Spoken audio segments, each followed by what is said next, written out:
Welcome to the Marone Pelvic Health Podcast. Hi, I'm your host, Dr. Carrie Roberts. On this show, we will be discussing a variety of things regarding your pelvic health. These conversations will be a mix of education, personal experiences, and a blend of tips you can apply to have a healthier pelvis. The goal of this show is to normalize conversations around pelvic health and help women stop suffering in silence. Okay, so you decided to come back and listen to the second half of how I became a pelvic health physical therapist. So I just realized in the previous episode, I forgot to say, I did mention about having chronic pelvic pain 24 hours a day for, it was actually years before I was able to get that handled. But I also was going to the bathroom an absurd amount of times, anywhere from 15 to 20 times per day when I got diagnosed with interstitial cystitis, which was so not fun. So not fun. So after I got the treatment that I discussed in episode 1, if you haven't listened to it, go ahead and pause this, listen to that, and then jump back over to this one. I did get to a place where things were going pretty okay. The pain was gone. I was not going to the bathroom 15 to 20 times a day. I wasn't having painful intercourse with my husband anymore, but I still felt like I had a lot of urge.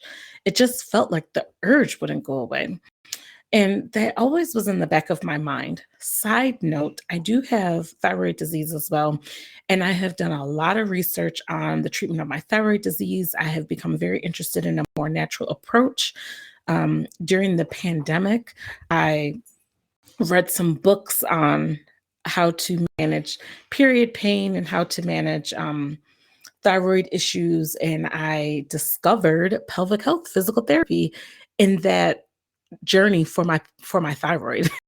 Learning that what's going on with my thyroid could probably be related with what's going on with my bladder, being that they're both autoimmune disorders. And it got me thinking, how did I not know there's a whole nother muscle group for the pelvic floor?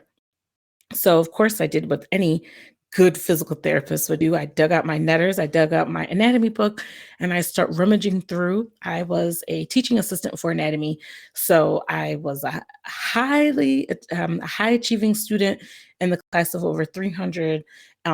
Was I think top 6 or 7 because I was invited to come back to be a teaching assistant. I know my anatomy backwards and forwards. And when I was rummaging through my anatomy book, I realized that this piece about the pelvic floor was blank. We skipped over it. So it was during the pandemic, about 2020, and I decided, on one hand, I'm researching how to use natural products for my cycle and this, and the third, but I'm learning what are these muscles, and forget why I didn't learn about them, but how do I apply what I already know about other parts of the body, being an orthopedic physical therapist, and how do I apply it to this part of the body? And what can I do to help with my bladder urge? And I read a book and read another book and took a little class online and another class. And before you know it, I was doing stretches and trying to be mindful with my stress and my activity and just trying to be a better human being to take care of this body that I'm in. And I said, I got to a really good place. I have used these tools that I've learned from a pelvic physical therapy perspective to get me over that last little hump, to get me from going to the bathroom 10 to 12 times, to get me to go to the bathroom for 7 to 8 times, to get me to go from waking up twice a night to use the restroom to sleeping most nights without even waking up. And if I do wake up, it's usually only once, to get me to feel comfortable where I don't have to know where all the restrooms are just in case. And I thought, I need to help other people do this. I can help other people do this. So I talked to my supervisor at work and I said, I'm kind of interested in taking some of these classes, these legit classes, not the little one-off classes that I had been taking in the books that I had been reading. And I was told that, I only needed to take one class and they would love to have something set up and I could do things, I could work that, build a program for them. That didn't feel quite right.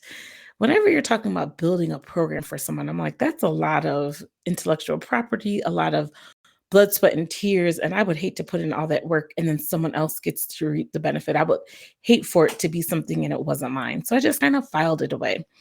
And then I discovered another physical therapist where her and her husband actually talk about business and being pelvic health therapists. And I discovered their podcast.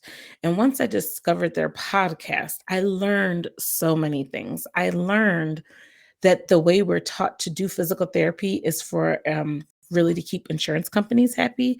It's not truly our practice. It's just the way we have to practice so that we can get paid through insurance companies. And I mean, by this point, I'm 16, 17 years into being a physical therapist. And I felt like I had been completely bamboozled because it's like, yeah, you're right. When I look at the Practice Act, yeah, the Practice Act is pretty wide open.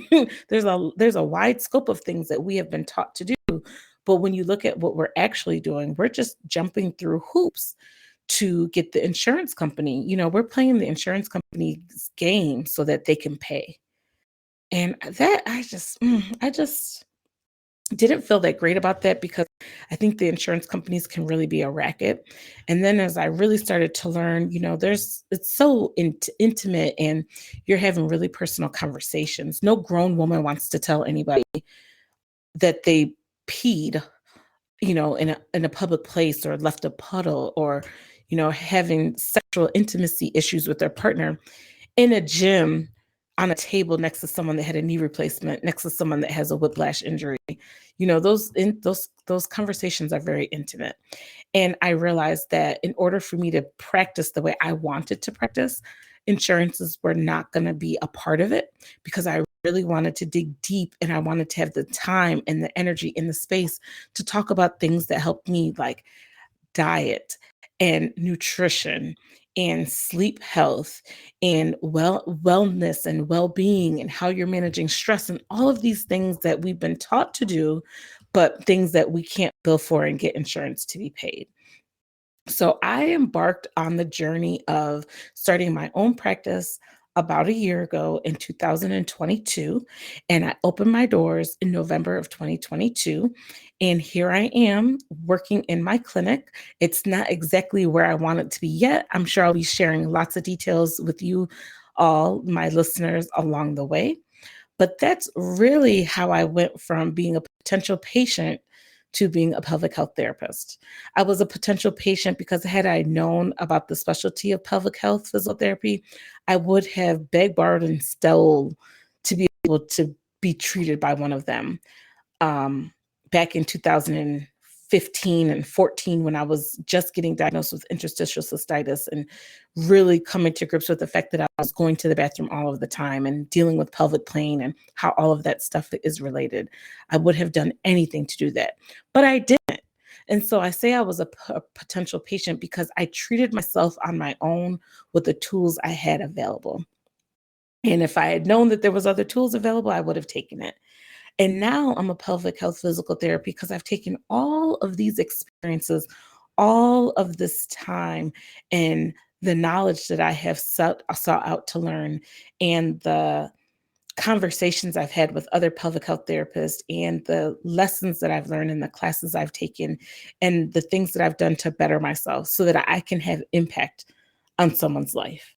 And it's so cool to be able to get a message from someone and they say, my lubrication is so much better. My husband and I don't even need to use the lube because everything down there is doing what it's supposed to do. Or someone says, I was able to jump on the trampoline with my children and I didn't leak any urine. Or someone else to say, I peed when I sneezed consistently for about 25 years. And now, not only can I pee without crossing my legs, I can pee while standing and walk. Excuse me. Not only do I not pee when I sneeze without crossing my legs, but I can sneeze while standing, while walking, and not leak any urine. And those are the life-changing experiences, right? We're reducing the shame, we're reducing the overwhelm, we're reducing the embarrassment, we're increasing the confidence, we are increasing the desire to go out and try new things and live life to the full. Jump on that trampoline, Do a workout without having to cross your legs when you sneeze. Try something new. And that's really how I went from being a potential therapist to being a pelvic health physical therapist. And if you want me to be your pelvic health physical therapist, I would love the opportunity to speak with you and talk with you and see, do you even need pelvic health physical therapy? Is there something I can do to help you? Is there someone else that I know that I can refer you to? If you're not local to Atlanta, Georgia, that is okay. We offer virtual visits. I am trying to be as easily accessible as possible and help as many women as I can stop suffering in silence and stop the pelvic pain and stop peeing on themselves when they don't want to. So that's the end of the part 2 of how I got here. And thanks for listening, and tune in next week for another awesome episode. Thank you for listening to the Marone Pelvic Health Podcast. If you want to take the quiz to see if you would benefit from speaking to a pelvic health physical therapist, simply go to the link in the description or go to www.maronepelvichealth.com/quiz. Again, thank you so much for listening to the podcast, and don't forget to tune in next week for another amazing episode.